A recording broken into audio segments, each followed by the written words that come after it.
Olá, sou a advogada Stephanie Mencato e hoje nós vamos conversar um pouquinho sobre o regime simplificado de tributação, o Simples Nacional. Falar um pouco sobre quais são as suas principais características, o que vai permitir que uma empresa se enquadre ou não nesse regime simplificado e o que pode gerar sua exclusão.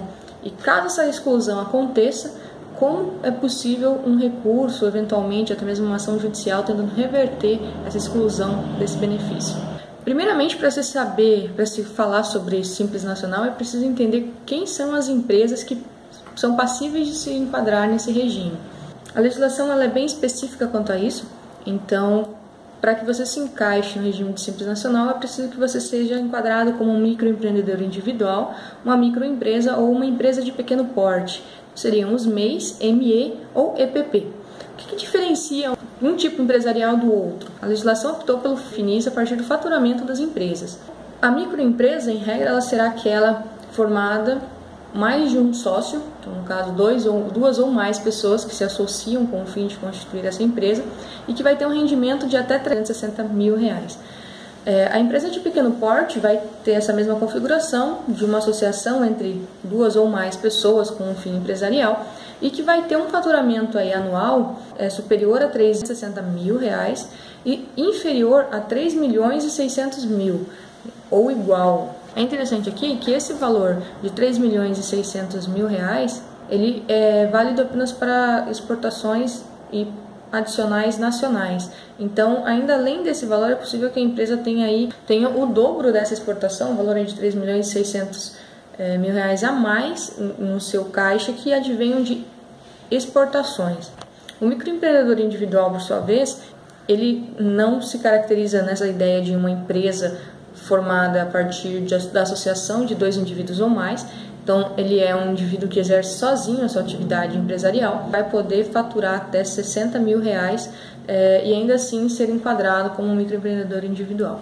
São as primeiras caracterizações básicas. De um modo geral, o que é então o Simples Nacional? É um regime tributário diferenciado, simplificado e favorecido. E ele vem como uma medida para se estimular a regulamentação das empresas informais. Vai possibilitar que o empresário tenha um pagamento simplificado das suas tributações e mesmo uma exclusão de alguns tributos federais. Fixa-se apenas um valor fixo mensal para a contribuição tributária desse empresário enquadrado no Simples. Não vão ser todas as empresas que vão ser enquadradas nesse regime, apenas as definidas como microempresas, empresas de pequeno porte ou os microempreendedores. E ainda assim eles vão precisar cumprir alguns requisitos legais estabelecidos, como, por exemplo, estar em dia com os seus impostos e com as suas obrigações trabalhistas.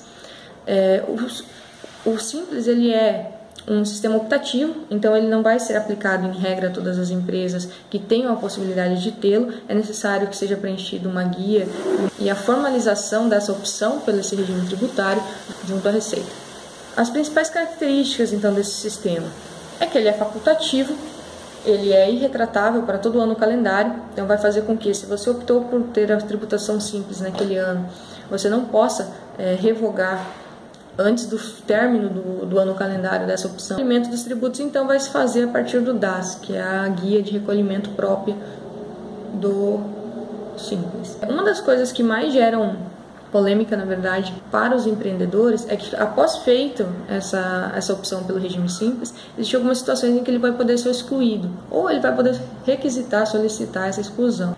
Não vou trabalhar aqui todas as hipóteses, apenas as principais. Exclusão por excesso de faturamento, que é quando as empresas declaram ou se constata por meio de averiguações do fisco que houve uma extrapolação do limite do teto de valores de arrecadação por essas empresas. Então, isso vai fazer com que a empresa seja excluída. A exclusão por atividades. Então, existem certas atividades que não podem ser alvos, não podem ser beneficiadas por esse regime tributário. E caso se constate que a empresa tem essa atividade como um exercício fim ou como uma atividade secundária, a empresa pode vir a ser excluída do regime tributário simplificado. Essas atividades podem ser, por exemplo, vinculadas a investimento e desenvolvimento, a caixa econômica, atividades como banco comercial, sociedade de crédito, de financiamento, crédito imobiliário. Esse tipo de atividade não pode ser beneficiária do regime simplificado. Ainda uma outra fonte de possível exclusão é a existência de sócios de pessoas jurídicas. Então, uma empresa que está dentro do regime simples, ela não pode ter como sócio uma outra empresa, uma pessoa jurídica que a acompanha, apenas indivíduos enquanto pessoas físicas. Principais motivos de exclusões hoje ainda são as empresas com débitos. Esses débitos eles podem ser originários da Receita, da Fazenda, da Pública ou do INSS, e eles vão impossibilitar o ingresso das empresas no regime simplificado. E caso eles aconteçam no momento em que essa empresa já está cadastrada junto ao Simples, ela vai impossibilitar a renovação desse regime tributário no ano seguinte calendário, ou poderá causar a mesma exclusão no decorrer do ano calendário em que está acontecendo em que acontece esse débito. Isso traz muitos problemas para a maioria das empresas pequenas, porque a exclusão desse regime tributário vai fazer com que a carga de tributos incidentes sobre empresas aumente muito, e ele pode sim ser passivo de recurso. Então, pode ter havido alguma confusão, por exemplo, foi feito o pagamento, mas a Receita não constatou o pagamento tempestivo desses impostos. A empresa está no endereço em que está registrado junto à Receita, mas por alguma razão as correspondências enviadas pela Receita não chegaram a essa empresa. A situação financeira da empresa impede que a empresa faça o pagamento e é possível aí alguma tentativa para que se reverta esse quadro de exclusão, para que a empresa não venha a falir. Então, quando existe essa exclusão e é possível alguma argumentação jurídica sobre esse não pagamento ou esse não cumprimento dessas exigências legais, é possível tanto uma contestação em fase administrativa dessa exclusão, e isso é feito a partir do ECAC, que é a Central de Atendimento da Receita Federal. Isso pode ser feito tanto por um advogado quanto pelo próprio representante da empresa ou seu contador, enfim. Outra possibilidade ainda é que, caso essa exclusão aconteça e administrativamente não se tenha uma resposta satisfatória, ingresse com um mandado de segurança contra a Receita junto à Justiça Federal, tentando aí reverter essa situação.